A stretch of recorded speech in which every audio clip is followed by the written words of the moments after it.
All right. Okay, so we are live today, and we're going to talk about being prepared and about natural disasters and about some other things. But I want you to introduce yourself first, and then I'm going to ask you some questions. Of course. Hi, everybody. My name is Alyssa Owen. I am a disaster program manager for the American Red Cross. The territory that I cover currently is going to be Arlington, Mansfield, Kennedale, Grand Prairie, and a little bit of South Dallas County. And I've been doing that for just a couple of months, but I do come from a background in this realm. Okay. So I did a little bit of research because I find it interesting. First of all, the reason why I got even hooked up with you guys is because of Steve Abbott, a friend of mine that called and was looking for a way to reach out to businesses, specifically because I know that he said that the American Red Cross is really getting prepared for an increase in natural disasters. So, and of course, on the news this morning is Montana. The river is what, 16 feet? Yep. Yeah. And so there's one. One of many going on. Yeah, exactly. So there's this increase going on, and I think it was like, what, 33% increase? Yep. And they continue this. I guess the prediction is that this will continue to happen for the next several years. Yes. So right? our data that they've given us shows that disasters every decade are going up 5 times.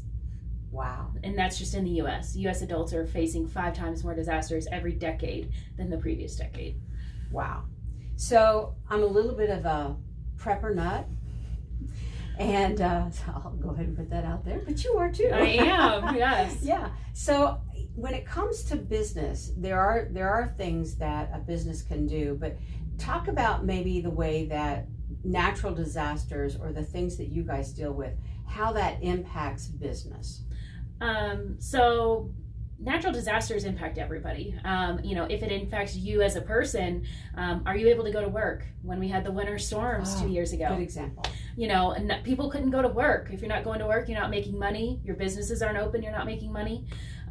If your supply chain is being impeded because the products can't get to you because the roads are closed, you're not making money. And then in turn, we saw the shortages at the grocery stores during COVID. Yeah.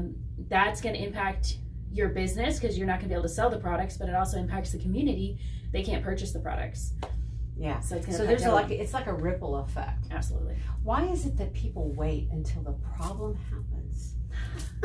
That is a good question. I came from a childhood of being anxious about everything, and so I wanted to know everything and how to be prepared and what to do. So my mother decided to educate me on everything disaster, because that's what my biggest fear was as a kid. It wasn't the boogeyman, it was a tornado or a volcano or something. There's no volcanoes in Texas. But if I knew what to do, I felt less scared and anxious. Right. And so I don't know where other people come from and not, maybe they just think it's not going to happen to them. Yeah. I think is really where it comes from. But, well, and I think the example of the ice storm, and if you think about some things that are real that could potentially happen now in our area, the grid, electricity going down. So what do you do? And I think that in regards to talking about businesses, I was telling you, I know that I had never really kind of thought about it until we went through the accreditation process, and I had to come up with a plan. And my first initial thought is, well, I'll just lock the doors and go home, or do so, Yeah. But there are a lot of things to consider. So talk about that a little bit. So OSHA's requirements is any employer with 10 or more employees needs to have an EAP, which is an emergency action plan. So if it's just you there in the business, yes, you can lock the doors and go home. But if you have 10, 20 employees, how do they know what to do if you're not there? Do they know how to shut down the business if something happens to your machines? If there's a fire, do they know what to do? The same thing if you have, customers in your place of business, how do they know how to manage that? If there's a fire, do they know how to evacuate everybody safely? That is technically their role as well. Right. So what are some of the tools and resources that you guys have for businesses? So we have a program called the Ready Rating Program. It's a free program any business can use. We've geared it towards small and medium-sized businesses because larger businesses usually have some sort of corporate structure that takes care of all of this. But for those smaller, medium-sized businesses, you can go to the Ready Rating Program. There's 2 different assessments you can take. So there's the shorter one, which is the Ready Go, and then there's Ready Advanced. Ready Go is going to be for those who don't have a lot of experience in any preparedness realm, and then the Ready Advanced is going to be for those who have done a little bit of the prep work, who have made some plans. After you take those 2 assessments, one of the 2, it'll give you a score of 1 to 100, and then it'll give you next action steps. So what can you do to better equip your business to be resilient in disaster? That's the biggest thing that we're trying to push is, we know disasters happen. We deal with them every single day. Every single day I'm going to a different disaster. And it could be as small as a house fire to as big as Which you got a call today. I did get a call. There's a fire. So, we know they happen every day. It's just, when is it going to happen to you? Right. So we can give you those tools. We have EAPs, emergency action plans, templates where you can go in and it'll help you walk you through it and create that. It'll tell you how to talk with your employees about a whole realm of different disasters. From active shooter, which we just saw in Duncanville, Yes. those teachers did an amazing job at getting those children in a safe location till the officers could get there. To fires and tornadoes. We had 4 rounds of tornadoes come through North Texas earlier this spring, so it's all very relevant. Yeah, very relevant. Now, you said too, you gave me an interesting stat about businesses that have that preparation and those that don't when after an emergency. So our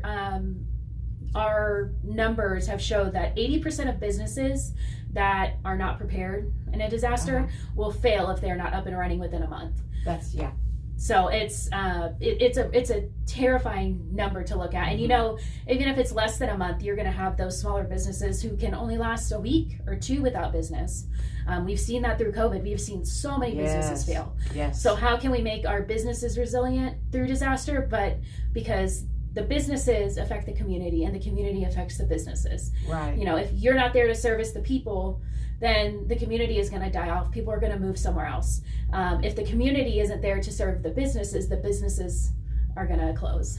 Right. And so it's a good point, because not only should you have a plan for your business, but personally you should have a plan. I mean, it amazes me. To me, it's almost a sin that you would not have a plan and sit there and wait for someone else to come and save you. Absolutely. Someone else to come and take care of you when you're fully capable of doing so. Yes. So that's part of the community part. If Absolutely. we all step up and do our part, then we're able to help those around us. Exactly. Right. So as a community, as a person, a citizen, we should be prepared with 3 days worth of food, water, necessities. Yeah.